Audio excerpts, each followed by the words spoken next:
Assalamualaikum warahmatullahi wabarakatuh. Selamat pagi semua. Okey, so saya harap semua berada dalam keadaan yang sihat. Okey, sambil kita menyambung fasa ketiga PKP, insya-Allah mula minggu depan. So maknanya kita banyaklah time yang orang kata kita ketinggalan. Okey, so saya harap video yang saya buat ini dapat membantu anak-anak murid saya semua. Okey, catch up.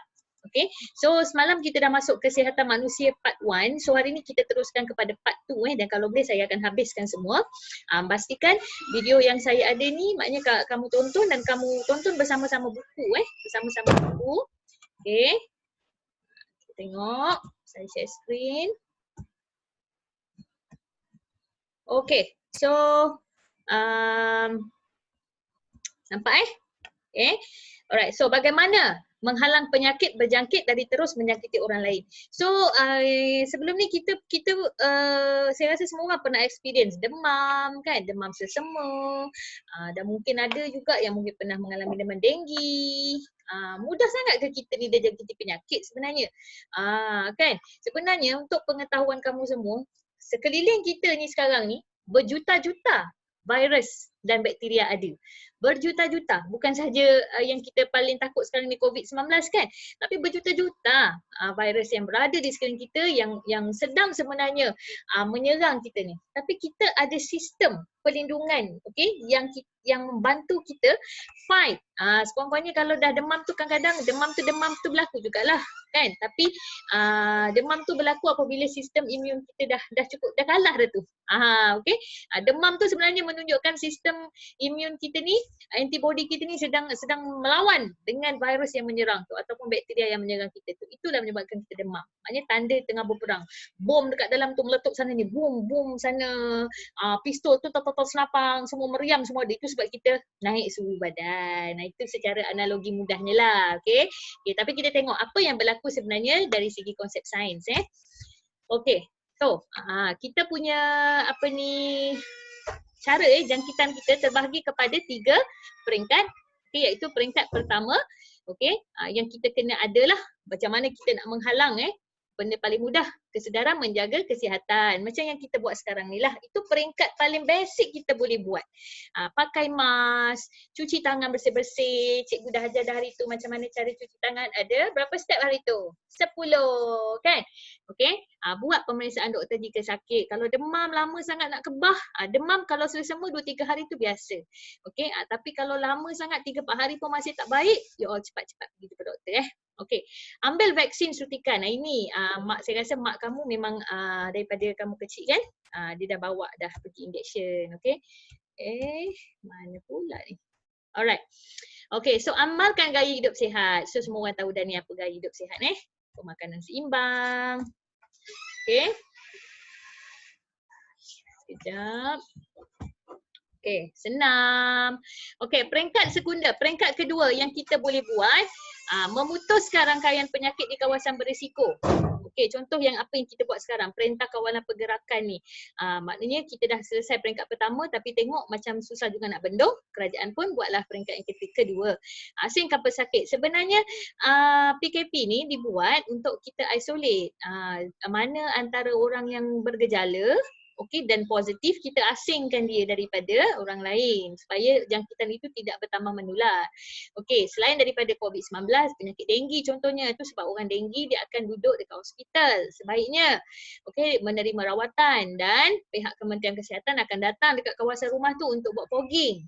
Okey, influenza, H1N1 contohnya, COVID-19. Beri rawatan pada pesakit itu di hospital. Tak boleh kat rumah nanti kan berjangkit kat orang lain pula. Okey, peringkat yang ketiga, kuat kuasa undang-undang kepada mereka yang tak menjaga kebersihan macam inilah yang sekarang ni pun kita dah mula buat. Siapa yang berkeliaran tanpa sebab keluar berdua boleh dikenakan compound Okey. Apa lagi kawalan tempat pembiakan. Maknanya ni kita buat pada sekeliling kita. Okay, kalau untuk Aedes kita bunuhlah, cegah jentik-jentik air bertakung tu kalau boleh. Jangan adakan air bertakung kat rumah, buat fogging, tidur pakai kelambu. Orang dulu, orang sekarang ni susah dah kot nak tidur pakai kelambu kan. Pakai baju tebal dan tutup semua bahagian untuk elak digigit. Itu adalah peringkat yang ketiga. Tapi badan kita sebenarnya juga, okay, mempunyai 3 tahap. Ada 3 level askar yang jaga dalam badan kita ni. Okay. Korang tahu-tahu bukan senang nak kena penyakit ni sebenarnya. Okey.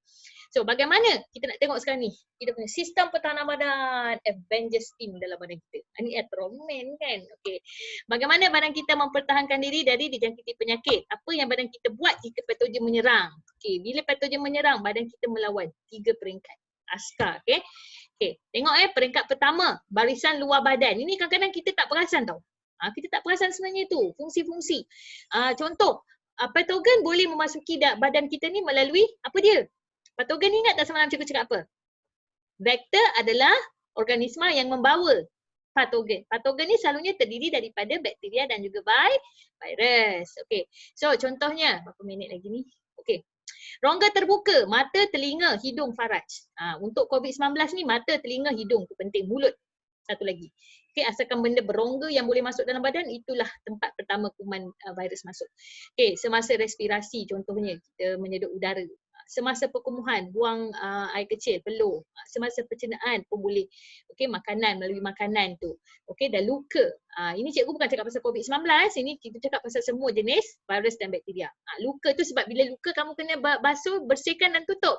Kita tak boleh biar luka terbuka. Bila luka terbuka maksudnya ada je ruang patogen masuk dalam badan kita. Okey, ada ruang patogen masuk dalam badan kita boleh menyebabkan infection yang lebih teruk lagi. Okey, so apakah yang barisan pertahanan pertama buat? Okey, untuk bertahan apabila diserang. Okey. Kulit. Sebenarnya kulit ni adalah kita punya askar yang paling pertama, barisan hadapan. Kita punya frontliners. Nak cerita kan untuk kamu faham. Kulit ialah sangat liat dan susah ditembusi. Ni kulit kita ni sebenarnya dia adalah kita punya frontliners. Okey, peluh akan keluar bahan kimia yang boleh bunuh bakteria. Okey, membran, mukus, lendir. Membran ni lendir lah. Membran pula. Mukus ni lendir lah. Okey, contohnya hidung kita, apa kepentingan bulu hidung? So korang janganlah sangat duk prank orang bulu hidung panjang lah apa. Bulu hidung tu sebenarnya adalah penapis. Okey, untuk tapis bersih kuman tu semua. Telinga, ada lilin dalam telinga kita ni, lapisan lilin cecair yang akan menyebabkan apa? Yang korang duk korek tak telinga tu sebenarnya itu adalah sistem protection untuk menghalang kuman daripada terus masuk. Mata, ada air mata. Air mata kita, kalau kamu tengok mata kamu tu ada air kan? Ada berair. Okey. Sama juga kalau kamu mata masuk abuk, so automatik kamu akan rasa berair mata tu kan? Merah berair, bulu mata kita pun akan itu sebenarnya adalah sistem pertahanan pertama badan kita daripada kuman. Faraj lendir yang keluar. Okey. Ini tadi yang cikgu cakap tadi, kulit. Kulit yang terbelah, okey, kulit yang terbelah akibat kecederaan akan membuka ruang kepada patogen masuk. Ni katakanlah lutut, kamu main bola lutut jatuh, kulit pun terluka. Okey. Sel darah putih memang ada dalam badan ni, dia akan pergi kat sini. Ni kuman dah mula masuk ni. Kuman dah mula masuk. So sel darah putih dah mula ready. Maknanya kita punya sistem pertahanan pertama dah kalah. Okey, kalah ataupun telah berjaya ditembusi. Tengok, nampak tu, patogen yang berjaya tembus, patogen yang berjaya tembus sistem pertahanan kita pertama iaitu kulit. Okey, akan cuba masuk. Dia pun, yeay, askar pertama dia dah kalah. Kita serang lagi. So masuklah dekat dalam luka kita tu. Kalau kamu tak jaga, kamu tak tutup dan kamu tak cuci bersih-bersih. Cuba kamu tengokkan kalau dulu dia akan jadi apa? Kalau luka kita tak jaga, akan jadi kudis, bernanah. Itu semua akibat daripada virus yang masuk lah tu. Kuman-kuman yang masuk bakteria dan sebagainya. So sel darah putih, tapi jangan risau, kita ada sistem pertahanan kita yang kedua. Okey, sel darah putih kita dia dah ready dah. Sel darah putih kita ni fungsinya apa? Dah belajar kan sel darah kan? Sel darah putih fungsinya melawan jangkitan. Okey, melawan jangkitan sebagai kita punya antibody. Okey, so dia pun akan lawan. Mana tadi ni askar-askar yang masuk ni, apa ni, kuman-kuman yang jahat ni. So kita punya dah ready nak combat balik, nak lawan. Okey, so dia akan berjumpa lah dengan barisan pertahanan kedua kita. Patogen yang berjaya masuk menembusi barisan pertama akan masuk dalam sistem darah dan menyerang barisan kedua pula. Okey, sistem pertahanan badan akan melawan melalui proses fagositosis. Apa maksud fagositosis? Fago maksudnya telan. Okey, sitosis ni selalunya cytosis, cerna, musnahkan. Okey, sel darah merah, sel darah, okey, iaitu selalunya sel darah putih kita lah. Sel darah akan mencerna dan menelan patogen menggunakan enzim dalam badan. Nampak ni? Okey, ini patogen. Okey, ini kuman dan virus. Sekejap sayang, mama tengah ada kelas. Okey, so patogen kita ni akan Ini kita punya sel darah. Okey, akan nampak ni. Apa maksud fagositosis? Kamu tengok dia akan enclose. Ini namanya enclose. Dia akan enclose kita punya patogen, telan. Sel darah putih kita akan telan. Okey, lysiskan dia, cytosiskan dia, pecahkan dia dan keluar balik. Maknanya bila buang balik dia dah tak boleh berfungsi dah. Kuman tu dah mati. Virus sudah mati. Okey, jap bermain. Sedap sebab tadi baru buat kelas dengan form 3. Kalau ada kawan-kawan kelas lain yang mungkin dia memerlukan bantuan nak belajar macam ni, you boleh share link cikgu ni boleh share dengan diorang. Tak apa, kita sama-sama tolong. Okay. Alright. So ini maksudnya nampak ini katakan tangan cikgu ni sel darah putih ni. Dah ready ni. Nampak bakteria tu ngap. Ngap maksudnya itulah nama dia fagositosis. Ngap kunyah. Jangan aku pergi kunyah nanti dalam periksa. Okey. So nama dia tadi fagositosis. Okey. Telan dan cerna bakteria itu. Okey, dan buang bila dah mati. Okey. Okey, peringkat kedua, barisan pertahanan. Okey, selepas tadi patogen tadi berjaya menembusi pertahanan kedua, okey, patogen itu akan serang pertahanan ketiga pula. Bila dia dah masuk tu dia serang sebab kadang-kadang tak semuanya patogen kedua barisan pertahanan kedua kita ni dapat lawan. Itu sebab kita kena ambil makanan yang boleh meningkatkan immune system. Perasan tak kadang-kadang ada orang yang mudah demam, ada orang yang susah nak demam kan? Alright? So kita kena tengok benda tu. Alright, kita kena makan makanan yang boleh menyepatkan lagi, bukan meningkatkan lagi kita punya immune system. So dia masuklah sistem pertahanan ketiga iaitu kita punya imunisasi badan. Okey. So ni kamu boleh baca bila patogen masuk dalam darah, patogen akan keluarkan antigen. Okey, apa tu antigen? Antigen ni nanti kita akan lebih tengok pada form 3 tapi tak apa, cikgu terang juga kat sini. Okey, bila sel darah putih dapat kesan antigen, antigen ni adalah yang berada. Okey, yang patogen akan maksudnya antigen ni adalah protein yang dikeluarkan oleh patogen tu. Okey, patogen tu keluar dia punya antigen tu yang nak serang kita tu. So sel darah putih akan keluarkan balik kita punya protein iaitu kita punya antibody tu untuk lawan patogen. Okey, contohnya lah kuman tu A. Okey, so dia akan keluarkan antigen A dia tu. So badan kita ni, sel darah putih kita ni kesan, oh A lah, dia ni jenis A. So kita hantar antibody, dia pun buat antibody sel darah putih kita pun buat antibody untuk lawan A. Okey, A kena lawan dengan A. So matilah dia. Okey. Okey, so kamu juga boleh tambah dengan sistem imunisasi. Sistem imunisasi keimunan manusia ni dia ada jenis dia tau. Okey, dia ada jenis dia. Sekejap.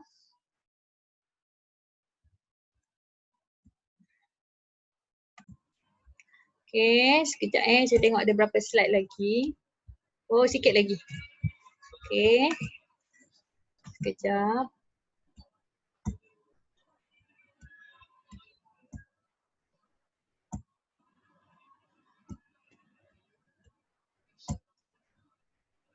Okey, kita sambung sekejap Alright. Okey, so ada beberapa jenis keimunan dalam badan kita. Okey. Okey, ada beberapa jenis keimunan. Okey.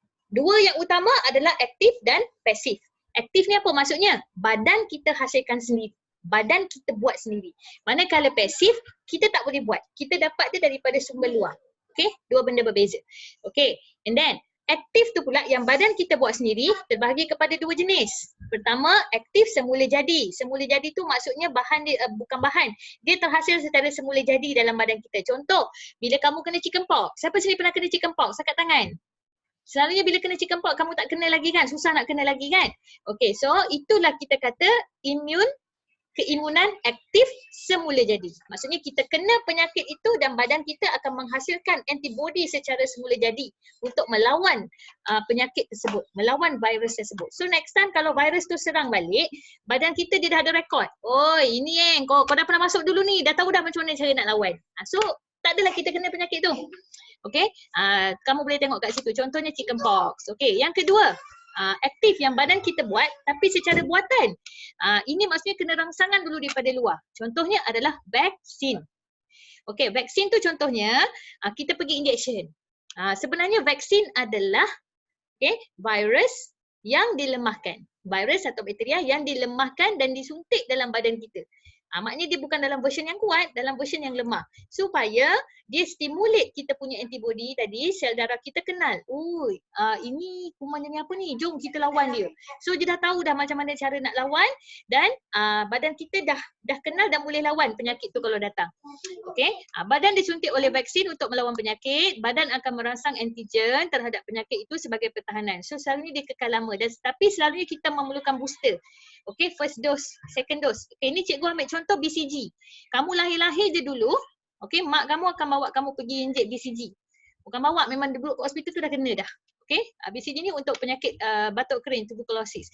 Dan dia ada dos dia. Dos pertama tu untuk badan kita kenal. Lepas tu dia ada second dose, booster. Dia ada second dose, kadang ada umur 3 bulan injek lagi, umur 8 bulan injek lagi. Booster tu sebenarnya untuk meningkatkan lagi. So lama-lama badan kita dah ada benda tu, maintain. Tapi kalau macam untuk yang dewasa dah umur 30 tahun, boleh nak pergi injek lagi sekali. Tak ada masalah. Untuk maintainkan kita punya immune system tu. Okey? Itu maksudnya buatan. Badan kita hasilkan antibody tetapi hasil daripada rangsangan daripada luar. Okey, yang kedua, pasif tadi yang badan kita tak buat. Okey, kita dapat daripada luar. Tapi daripada sumber yang semula jadi. Contohnya yang paling senang, susu ibu. Okey, itu sebab kita kena penyusuan susu ibu eksklusif. Kan? So mak kamu susukan kamu tu dia memberi antibody pada kamu sebenarnya. Antibody itu datang daripada sumber yang semula jadi sebab daripada ibu, daripada mak, daripada manusia, sumber semula jadi tetapi bukan badan kamu hasilkan. Kamu dapat daripada luar tapi bukan sumber yang tak semula jadi. Contoh macam susu tak boleh lah. Susu tu ada kan kadang-kadang iklan-iklan susu yang menambahkan immune system. So itu tak dikira lah. Okey, ini maksud saya susu ibu. Apa bahan yang paling penting? Saya nak you cari colostrum. Kolustrum. Colostrum. Okey, itu sebenarnya dia terhasil pada hari pertama hingga hari ketiga susu ibu, dia warna kuning pekat, itulah antibody yang the best ever dalam dunia. Apa saja susu harga satu tin tu 300, 400 pun tak boleh lawan kolostrum susu ibu tu. Okey, susu ibu dapat memberi pertahanan beberapa bulan selepas bayi dilahirkan tapi dia tak tahan lama sebab lepas tu kamu akan bina kamu punya aktif semula jadi dan juga kamu dapat vaksin. Okey, dan yang terakhir adalah serum. Okey, badan terima suntikan anti serum untuk melawan penyakit-penyakit tertentu tapi kesan dia hanya sementara, masa kamu injek tu je. Contoh cikgu bagi, katakan kamu terpijak paku berkarat. Okey, kamu terpijak paku berkarat. So kamu kena disuntik oleh tetanus. Suntikan tetanus tu untuk lindung kamu punya badan daripada penyakit kancing gigi. So dia injek masa tu.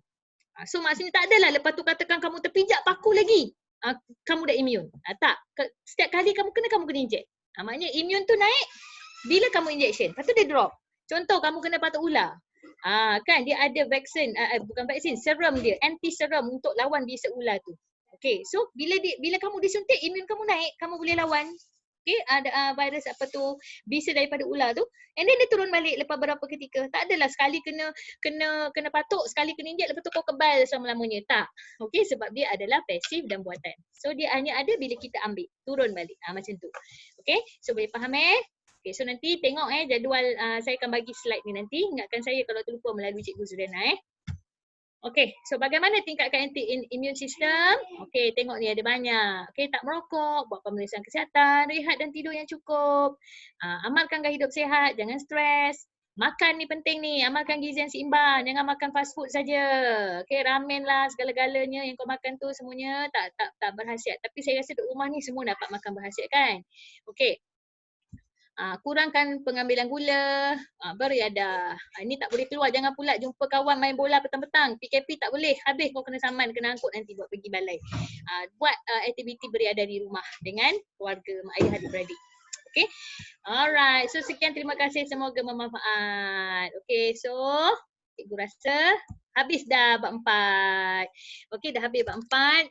Semoga perkongsian video daripada saya ni dapat membantu anak-anak murid saya semua belajar daripada rumah. Okey, kalau tak faham, ada soalan boleh tanya melalui Cikgu Zuriana.